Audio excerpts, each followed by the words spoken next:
Hello, everyone. A warm welcome to Your Story's third annual MSME Summit 2021. Just like the last two, we have founders of top SMB brands, Indian businesses, thought leaders, as well as industry and government stakeholders from across the country with us during this 10-day event. And they are participating with us in virtual one on one conversations, panel discussions, and a whole lot more. Before beginning today's session, I'd like to give a special shout out to Lenovo and Intel, our title sponsors for Indian MSME Summit 2021, and our co-sponsors AWS and TransUnion Civil. In our first session today, we will talk about cloud technology and how MSMEs can transition to digital-first businesses. There was a lot of talk around SMEs adopting cloud computing when the first wave of the pandemic hit last year.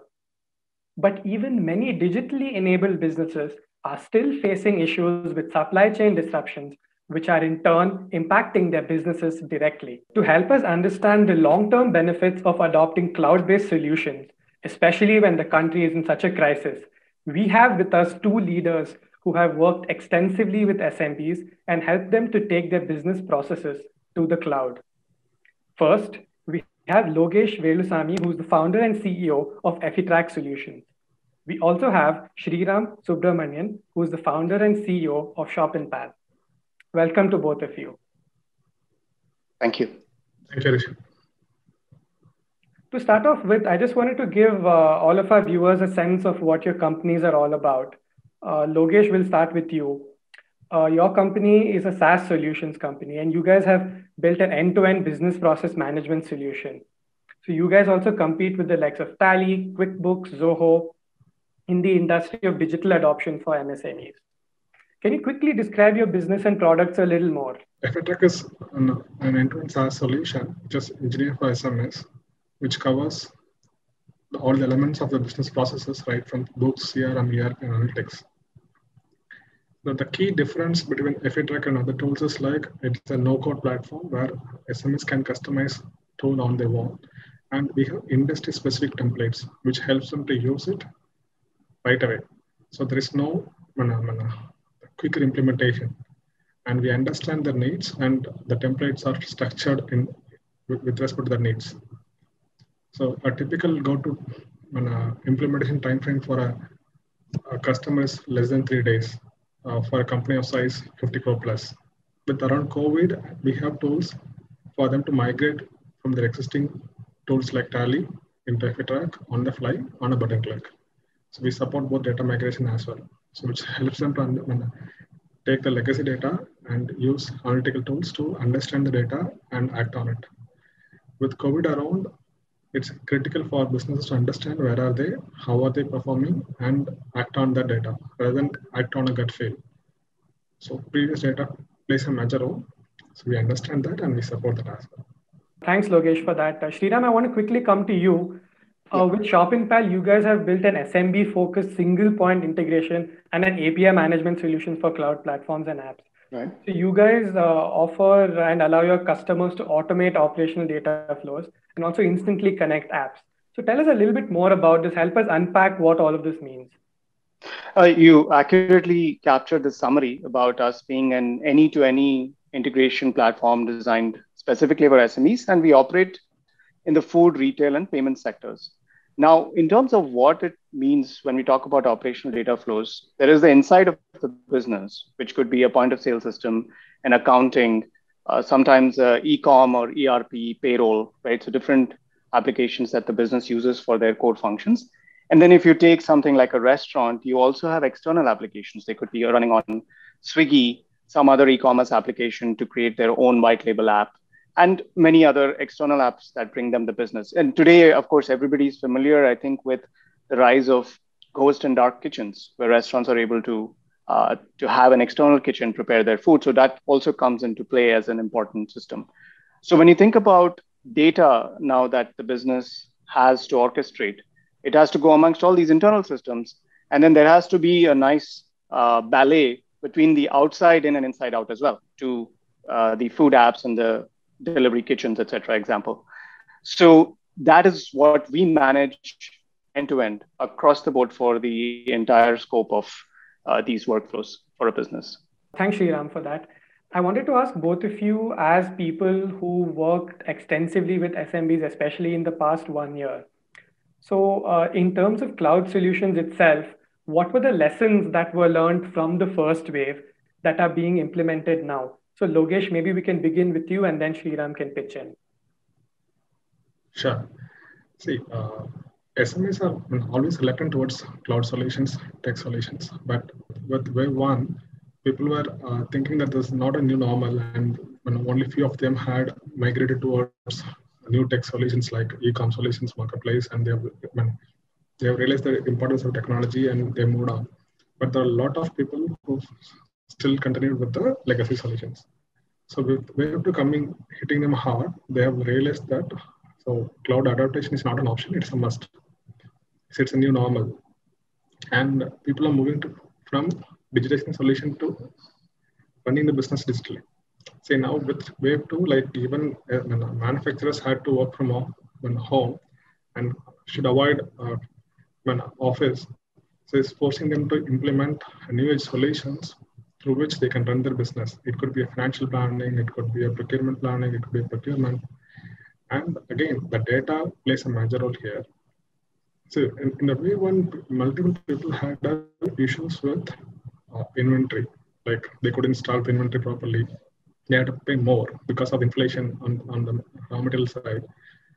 So those who have implemented in the wave one, they have benefited, they have reaped the benefits in the wave two by improving their efficiency by 30+ percentage.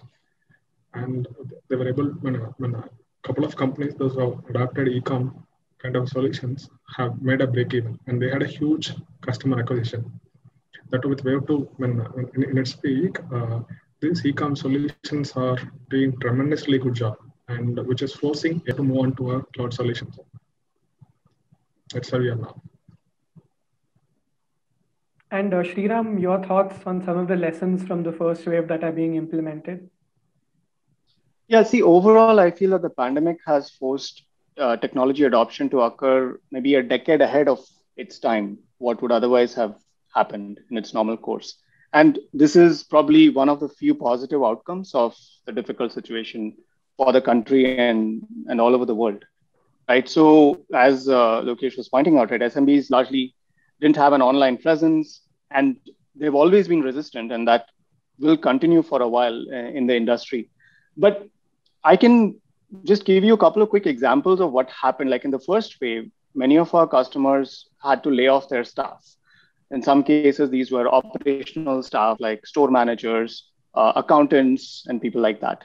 And then they were not even sure if they're going to be in business, right? 4, 5, 6 months down the line. And somehow they survived. And now they are actually short on staff and short on cash. So now if they have to run their operations, really the only efficient way and cost effective and reliable way is to use technology to automate those workflows that was being done by humans, right? So if you have your point of sale and you need to move transactions into an accounting system, use technology to do that. If you've lost space that you used to run your restaurant in and you have to rely on delivery only kitchens, integrate the order workflows between your external apps, your point of sale, and wherever this kitchen is sitting. So it was a natural transition where actually we saw that businesses took this step to ensure their survival. And then many of them have started seeing a growth after this adoption. And that is fantastic. For us, it has been an amazing journey to see this transformation and resurgence in the industry through a rapid shift in this business model. And if you think about it, these are very rapid shifts, right? When you think about new apps, external systems, etc., which, like I said, may take a decade. Now there was no choice. So people have done it in a matter of months. And we were fortunate enough to be the enabler of that technology across many countries, right? So thousands, almost about, even just in the restaurant space, we enabled more than 3,000 restaurants globally in about 8 months. So that's been fantastic to see that transformation as the silver lining. Thanks, Sriram. I just want to dig a little deeper on what you said. Considering everything that you've seen with the business, would you say that overall the SMBs that migrated to the cloud during the first wave have seen a lesser impact this time? What is the on-ground reality like for them? Yes, I feel that it depends on the context of the business, but broadly speaking, those who have been agile and faster to react in quickly figuring out their setup and including technology as part of their core ops are much better off now, right? I'll take another example in retail, right? So there's obviously shops were shut and they continue to remain shut in many parts of the world. So there is this critical operation around stock replenishment. So whenever stock depletes in a store, it has to be ordered from a warehouse and then replenished. That cycle needs to continue intelligently. So we saw that across all places, there was this idea that I don't have the people now who had their formula in their head to know how to replenish, how much stock to bring in. So now I need to get rid of these Excel sheets and find a way to automate this whole workflow. And they did that. So we have one large customer in Southeast Asia who managed to do that. And now, even with a leaner staff and regardless of what sales output they're getting, there's a significant operational benefit that they're realizing from it. And then they talk to their peers, right? So this is how it is. The word has spread, and there is a lot of chatter in industry groups, and of course there are no physical events, but the industry is connected.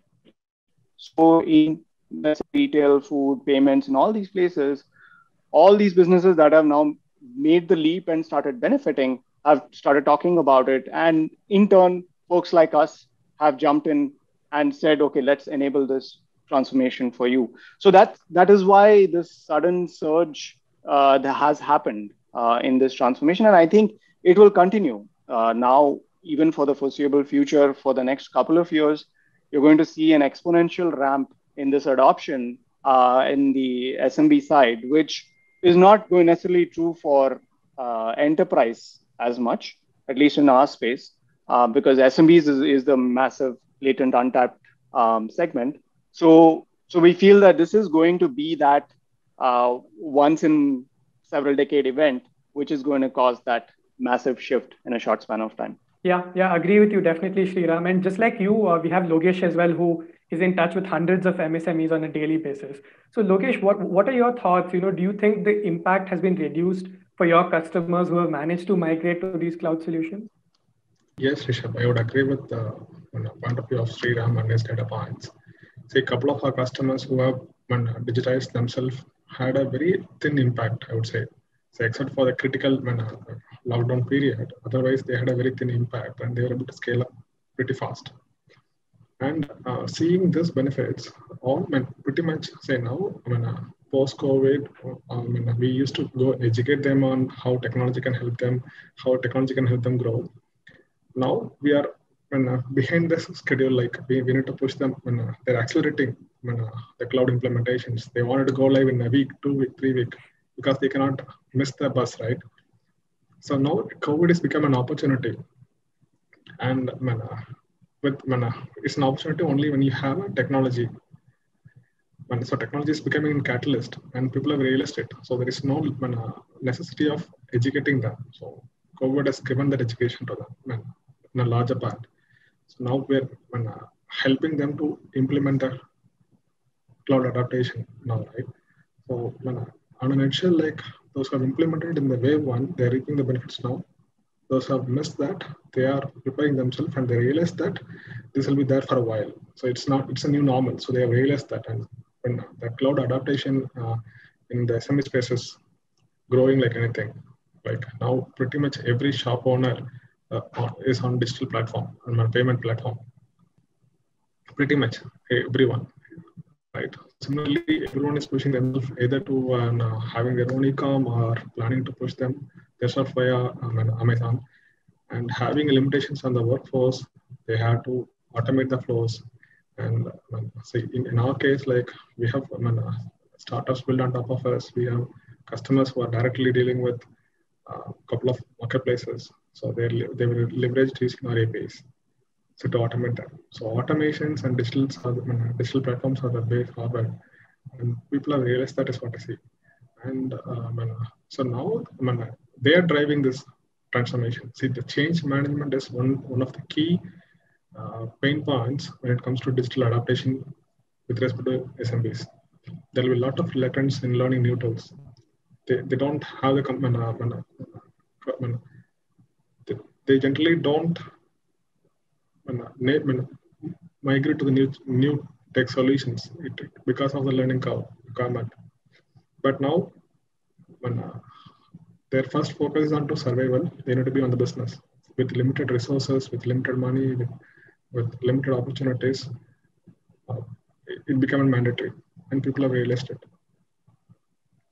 Lokesh, you used the word opportunity, and you mentioned that this digital adoption is a very big opportunity for companies like yours and even for Shriram's company as well.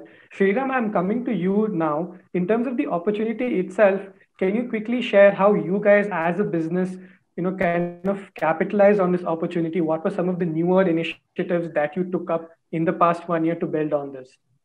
Right. So, last about April or May, we started noticing this rapid shift in the food space, right? About around consumer behavior. Obviously, people not wanting to dine in was out of question. So there was a natural surge in delivery, and then as different economies opened up, contactless payments started taking off. So people would go curbside or at the window, and again they would have some mode where directly through the app or from a terminal from a distance they are able to pay, etc.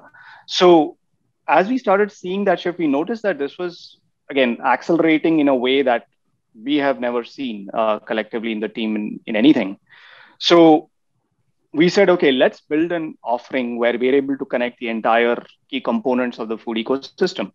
So we rapidly started working on a new set of integrations. So we built about 22 in that period of 8 months since June. And that had, we saw the response from the market. Without a sales team, with just channel partners, we were able to get to these several thousand restaurants adopting them, the solution globally, right? And that was evidence for us to say that there is a growing continued need. And in fact, there are studies that there are thousands of new applications in the food tech space that will be coming in the next 5 years. So we are not even at the tip of the iceberg. So what does that mean when you have thousands of new applications? Meaning, again, those systems and apps need to talk to each other, right? So it's about fragmentation. In the enterprise, you have SAP, Oracle, maybe one or two other things, and you're done. Now the poor SME is dealing with, on average, about 16 different apps. Even at a small footprint, anybody who says that I'm migrating to the cloud has separate application for each of these functions that they're performing. So and to another example I give you is that if you look at the cloud point of sale market, 7 players together in that market control only 22% of the market share. So even when you say, when a business says, okay, let me go switch to a new POS or payment system, it's very confusing because they have to go look at so many different options that they're lost. Saying, okay, even if I choose the best of breed system, does it really integrate well with the others? I don't know. So there is a need for companies like ours to be that advisor, friend, or pal, right? And I think same thing, I'm sure Logesh's case would also be applicable, that you have to handhold that customer through the journey and say that we'll take you from this point to that final state where you have a working setup, an integrated set of different applications that can truly run your business on autopilot, right? Without that, it's not possible for them to really say that I would go do this on my own. So we have a role to play, not just in providing the technology, but being there as a constant ally, their right hand for the business. And when you do that, I think in a scalable and efficient way, there is a tremendous problem to be solved, an opportunity that's waiting for us. Yeah, absolutely right, Shriram. I agree completely, and all the best to you guys in the next 1 year. I'm very excited to see what you guys are up to. Lokesh, I want to come to you with the same question. You mentioned that in the past few months, there have been a lot of MSMEs that you've been helping. I want to ask you, as a business, what did you guys do differently? How did you change your thinking to kind of capitalize on this opportunity to meet this new demand? Yes, Vishal. Technically speaking, as even Sriram mentioned, pretty much every SMB had a limited resources in terms of manpower, in terms of money, right? And there were a lot of SMEs were doing great, but they had stuck without cash flow. Even though there are a lot of government policies in place to help them lend, but the awareness among SMEs are very thin. So with that in place, we started working with NBFCs to create a platform where we have connected with NBFCs and helped capital solutions, lending solutions to the SMEs. So from Efitrack platform with financial data we hold, we're able to choose the right NBFCs. See, predominantly what happens is like an NBFC, when they take the loans or lending from the people whom they are aware of.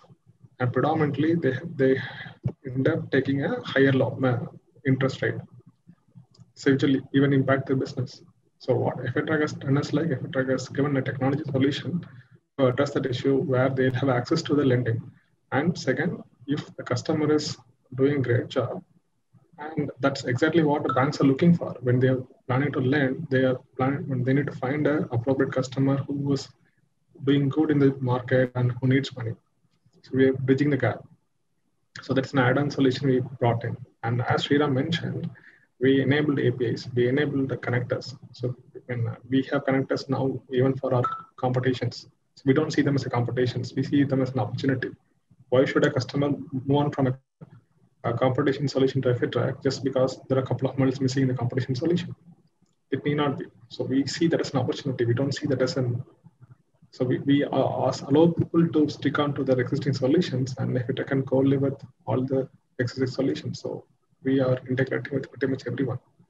On top of that, see when see the resource piece, right? The human capital plays a major role, and we ourselves taken a decision that if the data is available elsewhere, it could be in the partners, it could be in a different software.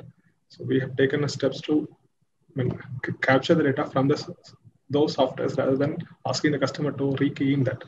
Exactly what Shopinpal is also doing, right? So we are leveraging solutions in this front so that it helps SMEs to run the business. They can focus on the business rather than bookkeeping, rather than capturing the data into the system. So technically speaking, we help them transform from digitalization to running the business digitally. This is a huge shift in the way they see the tech space, right? So predominantly what they're doing now is like they keep records digitally so that they can do the compliances. So from that point to one point where they can run the business digitally. They need not be in office and they can still run and do their stuff. So that's a change we have brought in. And we have partnered with the major RPA firm and rendering MLA solutions to the SMEs. So where, and still it's a buzzword, right? So machine learning and artificial intelligence is still a distant dream for an SME. So we are taking these solutions to the SMEs at a cheaper cost, at an affordable cost, I would say. Cheaper, and it's not the right term. I would say it's an affordable cost, which helps them automate their processes. And as Sriram mentioned, so these are the tools and enterprise would have already used up when they have they would have implemented it. But for SMEs, it's still a distant dream. So we're helping them with all this. In a nutshell, like we are helping them with data extraction from the external systems, capturing it in Efitrack, and help them reduce their manpower and increase their capital flow by helping them with lending solutions by connecting with the appropriate NBFCs. Absolutely, Logesh. Definitely. I think that's what is the need of the hour. And thank you so much for building on this vision and helping the MSMEs across the country. May I add one point which I feel is very relevant as what has shifted in the industry and also expands on what Logesh mentioned? Yes, please. So this interesting thing that Logesh talked about was that they're even open to, in some sense, working with their competitors. And I feel that we experienced that as well. So the offerings that we have built, we deployed with some partners, like channel partners, which they can go sell to the same customers that we could go through in a different route. And we don't block that, right? And In fact, we have open sourced a lot of our technology along the way also. And then my general observation is that in this period of global difficulty, there is a lot of willingness from companies to help each other and not wage war, and actually find ways to cooperate, whatever little ways that might be. And that has actually been a huge catalyst in the end beneficiary being the SME out of that, because the ecosystem players have found new ways of collaboration, which might not otherwise in a normal situation may not have happened. Yeah, thanks, Sriram. I wanted to ask both of you a very specific question, which I came up with when I was talking to a lot of SMEs who are working on the ground. In the past 1 month, a lot of them who are digital businesses, they are selling online, but they still face a lot of supply chain issues. So even though they're managing and running their business digitally, there's nothing they can do if a shipment of raw material is stuck somewhere. So I wanted to pose this question to both of you. So my question is, up to what extent can a business become a digital first business by adopting cloud? And how much are they still prone to all of these on ground challenges? So Sriram, if you could go first and then Logesh can come in. Right.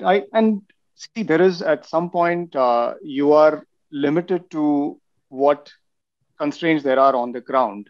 However, if you expand your supply chain sources, right? So if you look at agri-tech, there is a slew of startups now which are doing direct, farm to table, and they have set up the entire ecosystem. So if you're a farmer who's a wholesaler and you're plugged into, let's say, all the major agri-tech players that are sourcing these products and are open to white labeling as well, then you can be, instead of relying on your one regular channel, which got disrupted, you have created now 4 or 5 different options through tech. And these companies are very well funded, and they have creative ways of creating the supply chain, working around, or at least to some degree, solving the supply chain problem in a limited way. So I do believe that tech has a role to play in that. You can work around or say it's a numbers game, that I can only get 10, but to get to that 10, I have to now multiply my supply sources. So I have seen that even with companies that some of my friends are running. I've heard such stories, and the agri-tech example I'm giving you is something that has happened on the ground as well. So, and then the other part of this is that the point of sale providers, what I have seen them doing is they are going also and vertically integrating, whereby the supplier, so the retailer can actually look all the way to the source of the product and in the top of the supply chain. So there is a reduction in the number of hops from your distributor to sub-distributor and so on. So there are now solutions in the market, and you can see that with Jio's vision, with their integrated point of sale system, also does that to a decent extent.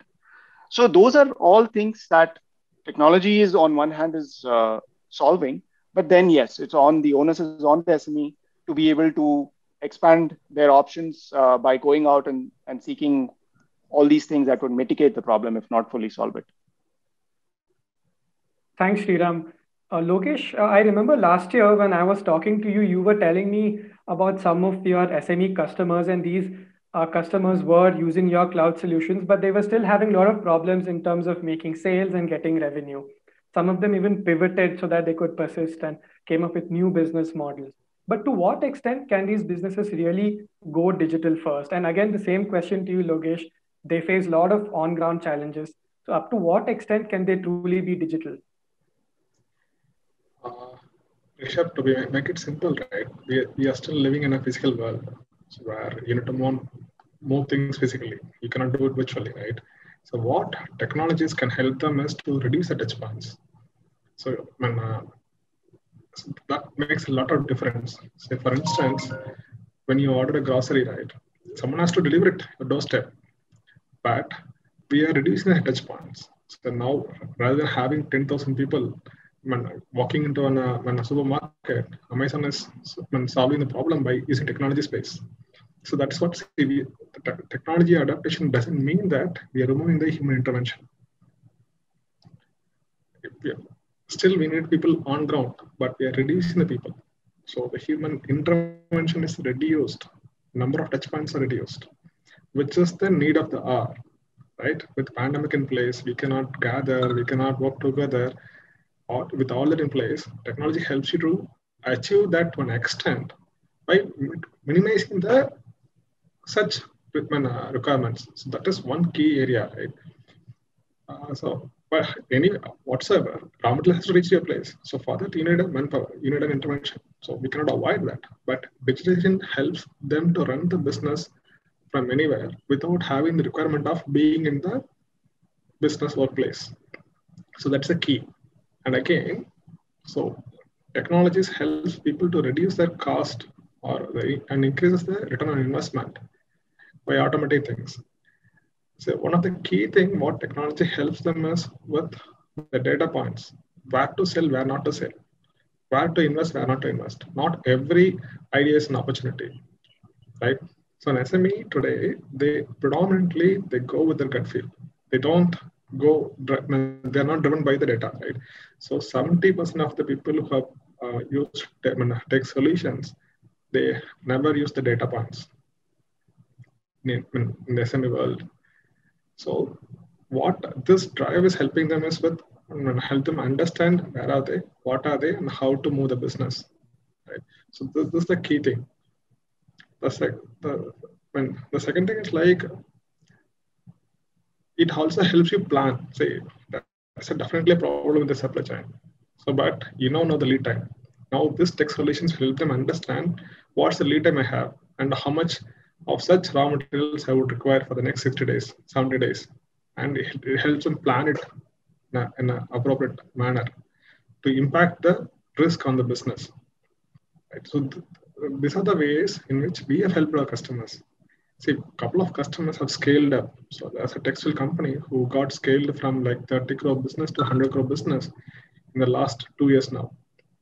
With pandemic in place, and a couple of people have an understanding that textile has some major hit, but they have grown more than 2x, right? And there's another company who is expanding themselves and they're reinvesting and when they're doubling the capacity.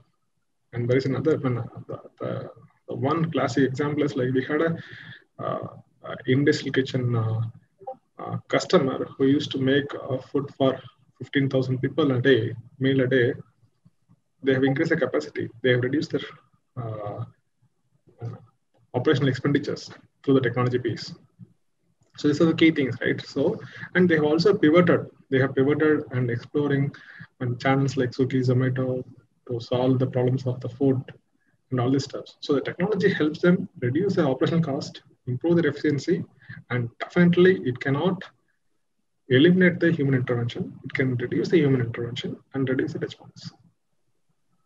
Yeah, Lokesh, you used a very interesting phrase. You said SMEs still go by their gut feeling. So as we come to the end of this session, I just wanted to ask you both about some of this gut feeling that MSMEs have. What are the challenges that still remain in terms of convincing these SMEs that they need to adopt these solutions? Because sometimes the gut feeling may not be, so conducive to adopting these solutions. So what are the challenges still remaining, and what's the road ahead for these SMEs?